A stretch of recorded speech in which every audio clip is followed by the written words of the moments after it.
Hey, what's up, everybody? True Boxing here. Thank you for coming back to get hit with the truth. So today, gonna discuss the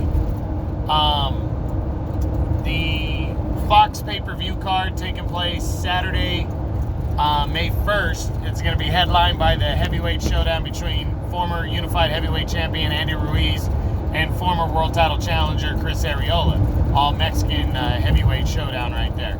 The undercard is actually pretty damn good. If you're looking for a lot of action, for me, God, if I was doing better financially, I would just say fuck it and get the pay-per-view.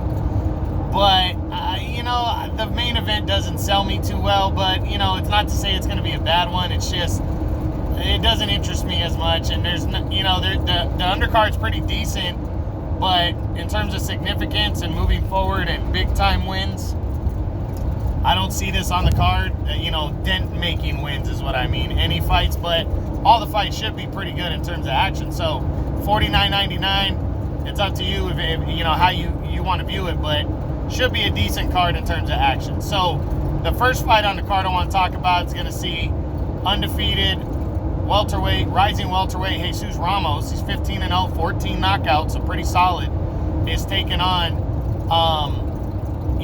veteran contender Javier Molina. Molina's coming off of a loss to Jose Pedraza, the former two-division champ, by a decision. He's a solid welterweight, though. He also beat Amir Imam, though, who was a former world title challenger. Javier Molina's been around. He's a good fighter, and this is Jesus Ramos' biggest step and test right here. It's a 10-round welterweight fight right here. I think Ramos will beat Javier Molina. I think he's going to stop him in the middle of the later rounds, but Molina is a grinder. He's a good fighter. He's a veteran. He's taken some punches from people before, so I think he's going to be in the fight for a little bit. I think he'll test Ramos and show him a couple things he hasn't seen, but overall, I think Ramos, the youngster, is going to show what he's got, and he'll get him out of there and knock him out and stay undefeated and on the rise. The next fight on the undercard to talk about is going to see the 6'5", 6'6", super welterweight at 154, Sebastian Fundora. The guy is a freak of nature. He's southpaw.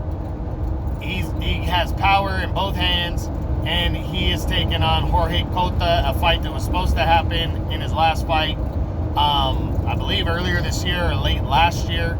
And it's a decent card right here. It's a decent matchup, and it's good for Fundora, who's still trying to move his way up the ladder. I think he's currently number one in the WBA and trying to get himself into title contention. Taking on Cota, Cota's been at the highest level, fought there against Charlo and got annihilated in 2 rounds. So he's a veteran. He's been there. But he's kind of that prototypical gatekeeper, and Fundora needs to bust through that gate against Cota, and I don't think he's going to have an issue with that. I see him knocking Cota out within 2 to 3 rounds, maybe 4. If it goes longer than that, I'll be surprised. But Cota is sneaky. He can land a punch here or there to make it interesting. We'll see. And we have seen Fundora kind of overlook people in the past, but I don't think he's doing that here. I think Fundora's hungry. I think he's going to knock out Jorge Cota. Should be impressive. And that's the second fight. The co-feature. Actually not a bad welterweight matchup. You have former lightweight champion of the world, Omar Figueroa Jr., taking on former world title challenger Abel Ramos. Now, both of these guys are coming off of losses in consecutive years to Yordenis Ugas. Ugas in 2019 completely dominated Omar Figueroa, handing him his first loss, dominated him over 12 rounds, busted him up, beat him up on the Pacquiao-Thurman undercard, and was very impressive that night.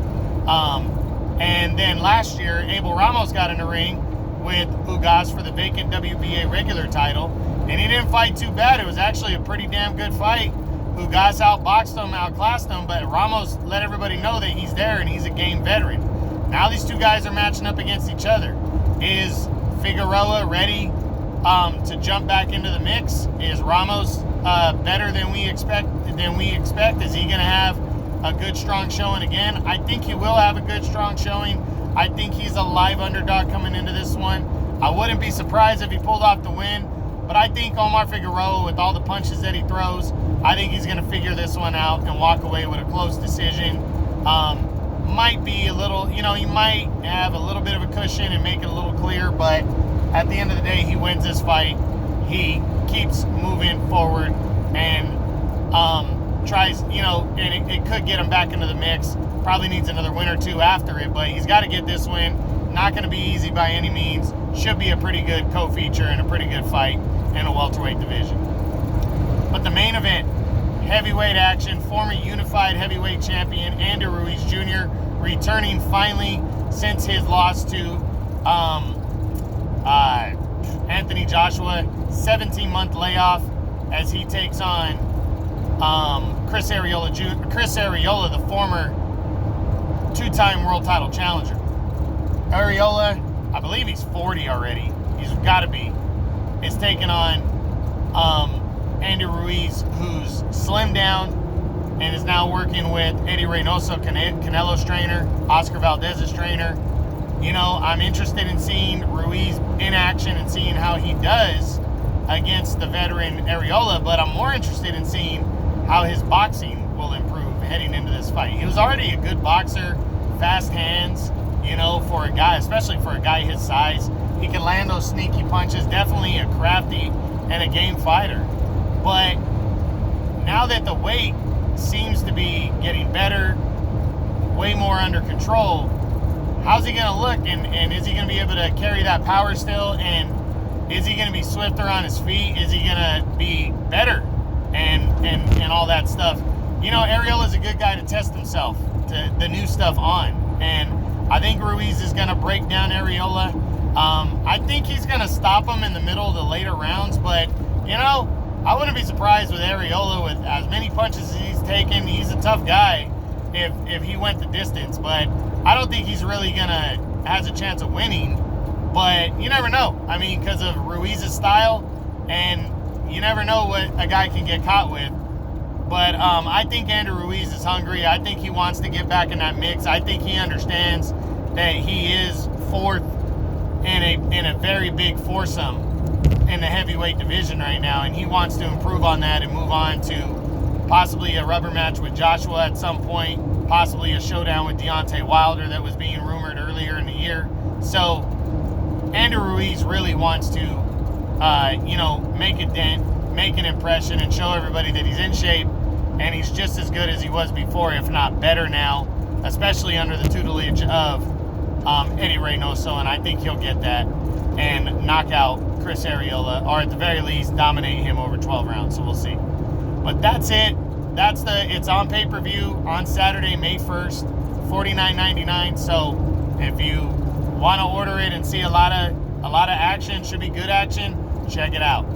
But I probably won't. I'll probably have to check out the highlights or go watch the replay next week or something. But I'll definitely be paying attention to what happens in this fight and how it goes down. So I'll be seeing you guys next week to leave a comment on what I thought. So that's it. Hope you guys enjoyed it. True Boxing. You've been here with the truth.